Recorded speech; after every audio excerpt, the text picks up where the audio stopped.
Ya, assalamualaikum warahmatullahi wabarakatuh. Bertemu kembali dengan saya Subhan Jubaidi, dan kali ini saya akan sharing kepada Anda tentang mental block.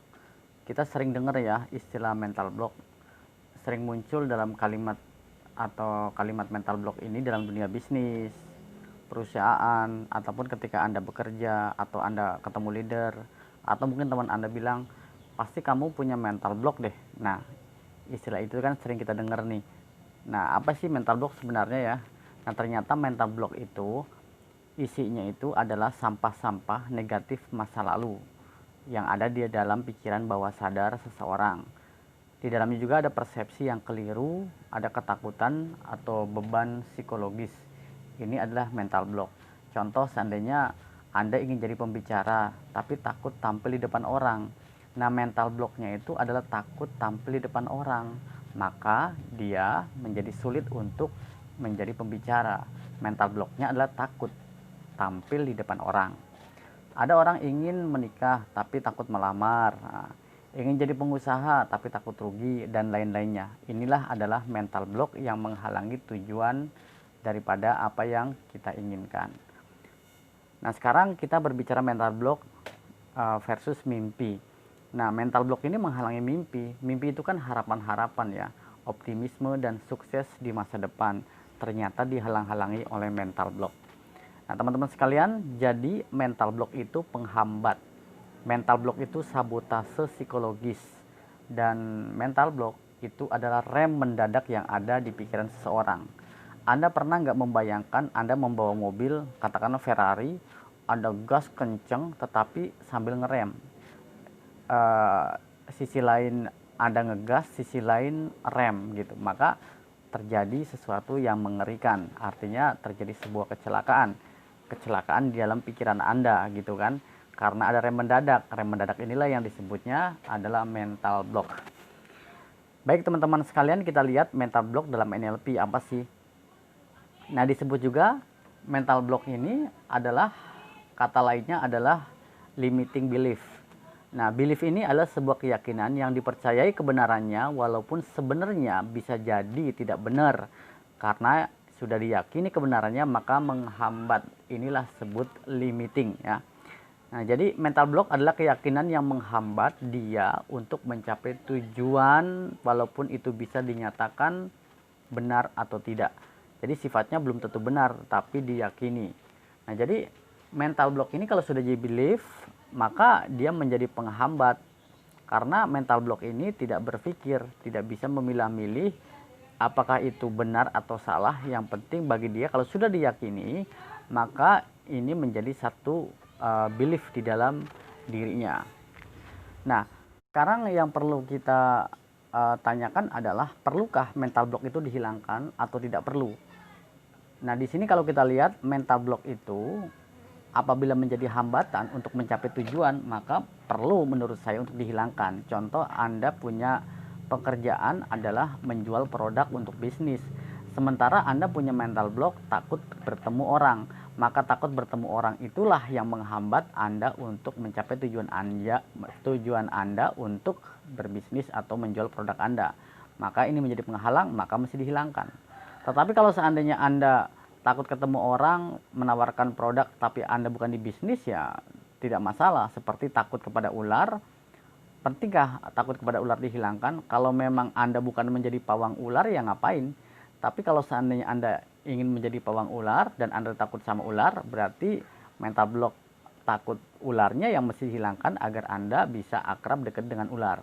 Nah, jadi yang pertama perlu dihilangkan, yang kedua tidak usah atau biarkan saja gitu. Kecuali Anda kalau mau jadi pengusaha, Anda mesti menawarkan produk dan ternyata disitulah sebenarnya Anda mesti lancar ketemu orang, maka ketika ada mental block Anda takut ketemu orang, maka hilangkan. Nah, baik, sekarang bisa nggak sih mental block dihilangkan tanpa terapi? Di sini saya katakan bisa. Caranya adalah satu, upgrade skill. Artinya kemampuan Anda mesti di-upgrade.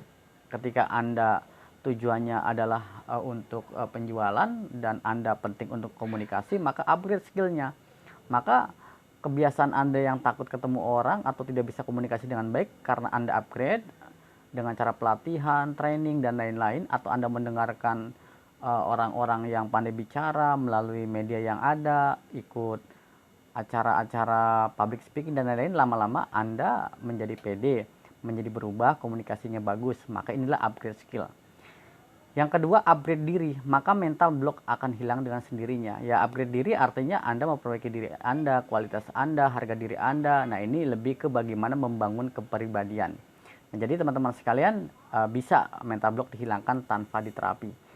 Nah, tapi ada solusi yang ditawarkan. Di sini saya tampilkan ada 3. Ketika ada mental block yang memang menghambat bagi diri Anda, coba yang pertama, ubah kata-kata Anda. Jadi mulai sekarang, ubahlah kata-kata Anda lebih positif.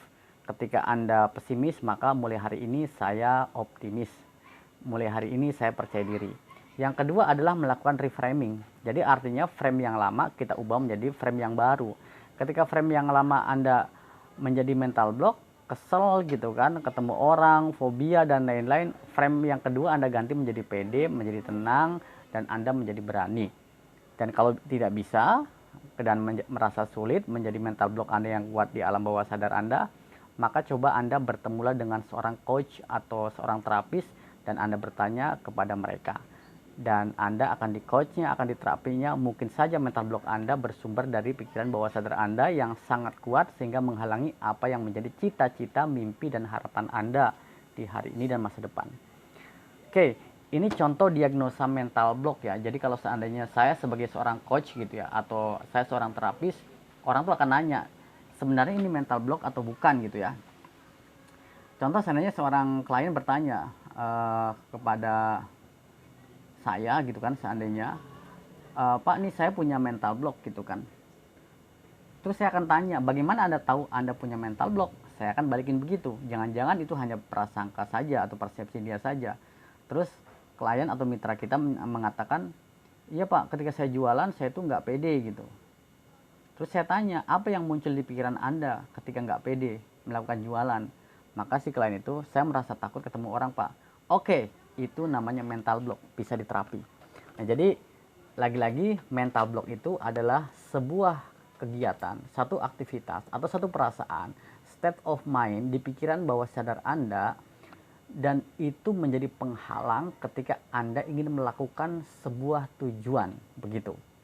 Nah, jadi ingat, mental block itu bisa dijadikan mental block itu ketika menghalangi apa yang Anda niatkan atau menjadi tujuan Anda.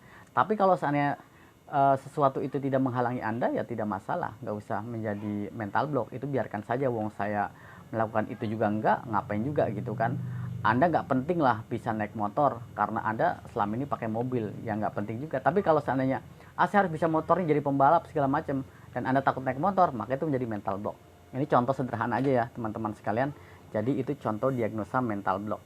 Baik, terima kasih sharing hari ini. Nanti kalau ada hal yang tidak atau kurang, Anda bisa diskusi, konsultasi dengan saya. Apabila ada hal-hal yang penting buat Anda bertemu saya karena mental blocknya memang sudah menguat di pikiran bawah sadar Anda, bersumber dari masa lalu dan mengganggu Anda hari ini dan masa depan terhadap pekerjaan Anda, aktivitas Anda, tujuan hidup Anda bisa menghubungi saya. Terima kasih. Wassalamualaikum warahmatullahi wabarakatuh.